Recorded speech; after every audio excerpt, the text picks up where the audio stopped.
Pretty much every state of the 50 states of America has a lemon law.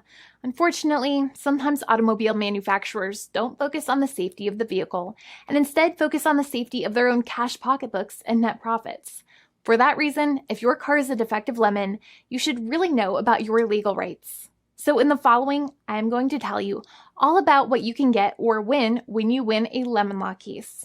Some automobile manufacturers make a lot of money and are rich, and a lot of people hate the dealerships for taking their money and giving them a hunk of junk, the runaround, and a bunch of lies. But sadly enough, the lemon law is not designed to make you rich, and it is not intended to make you wealthy. Instead, the law is designed in a way that is supposed to put you in the position that you would have been if the vehicle had not been defective. It is supposed to make you whole.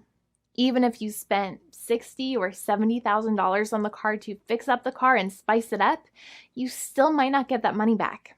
It really depends. Even though the dealership might have lied to you, given you the runaround, and then failed to do their part. That's why it is important to give them the lemon drop down. By winning lemon law cases, consumers are really making the road a safer place for all drivers and pedestrians by making automobile manufacturers care more about consumer safety. Now, what you get when you win a lemon law case usually comes down to one of three possible options or remedies. Option 1 is that they might provide you with a replacement vehicle. Option 2 is that they might offer you a refund or what is called a lemon law buyback. Options 3, I will discuss option 3 a little later on in this video, and it is an important option you should know about as well with some real lemon juice. So let's start with the first remedy. Option 1 is that they can provide you with a replacement vehicle, which means you can basically trade your car in for a different vehicle, but there are some important things you should know about this option. The replacement vehicle should be a vehicle of similar value. The replacement vehicle should usually also be a vehicle from the same manufacturer with similar MSRP cost. It's crazy that many times, even though you really don't like dealing with that dealership, you might have to get a second car from the same manufacturer, even though they have lied to you and given you the runaround or given you a hard time. But there is another option with this as well, because year after year, the cost of vehicles might go up and the new vehicle might cost more. That price jump can make it difficult to get a car with the same MSRP price. Even though your car was a lemon, you might still have to pay that extra cost for the new and now more expensive vehicle. Thankfully, there is option 2, which allows you to get a refund through a lemon law buyback. But one of the problems with a buyback is that sometimes you might have to have a trade-in vehicle, and you might have still been required to pay more money on that trade-in vehicle. And when you got your new car, the dealership might have rolled over the amount you still were supposed to pay on your previous vehicle into the calculation of your new vehicle. In other words, you might have been upside down on the finances of your new vehicle. So sometimes you need to pay for that difference in order to get out of the car. And a lot of people find it extremely weird that they have to pay money in order to get out of the defective vehicle. But many times that's how it works. Now, in a lemon law buyback, if you get a lemon law buyback, you usually get back what you paid. You may have bought the vehicle in a one lump sum all at once, or you more than likely had a finance or lease plan. What you usually get back is the money that you actually paid. Your hard-earned money that actually left your pocket and went straight into the pockets of the manufacturers.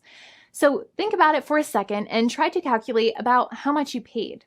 Think about the down payment and also add up all of the monthly payments that you have made for your car so far. It can add up to a lot of hard-earned money.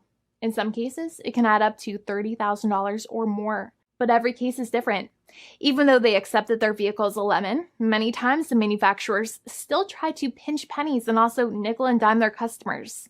So they deduct certain fees during the negotiations, such as an offset for mileage for the portion of time that your vehicle did not have problems. Sometimes it is legal for manufacturers to deduct such things from the settlement you end up getting, but many times they may be doing so incorrectly or it might be taking away too much of your personal money. Having a powerful negotiator and experienced attorney by your side can be very helpful. In addition, most lawyers do not charge you out of your own pocket for their attorney's fees and court costs. Many attorneys only get paid if they win, and if they don't win, they just don't get paid anything. Lots of attorneys spend their own money on your case, and the attorney might never get the money back. But it may make sense for the lawyer to take that risk if you have a strong case. It reminds me of being a kid and selling lemonade and spending my piggy bank coins and quarters to make the lemonade, even though I was never sure if I would make my money back. But when I made amazing lemonade, everybody would want it. We would all be happier as a result. Option 3 is that sometimes a manufacturer might simply pay you a settlement in what is called a cash and keep procedure. That's when you keep the car, but you get paid some compensation for all of the headaches and defects the vehicle caused. Even if you don't have a clear lemon law case, the manufacturer might still make a good faith offer to settle the matter and get it off of their heads.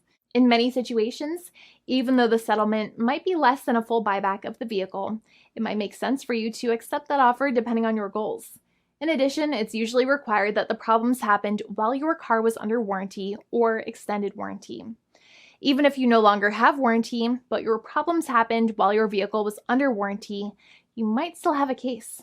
However, without any warranty, you cannot have a lemon law case in most situations. However, you might still have some legal protections such as breach of contract, auto fraud, or something else. The founding attorney of the law firm, Jimmy and I, would love to speak to you. The consultation is completely free, and the team of lawyers can speak to you and review any documents you have for the vehicle, such as your vehicle purchase agreement and repair invoices.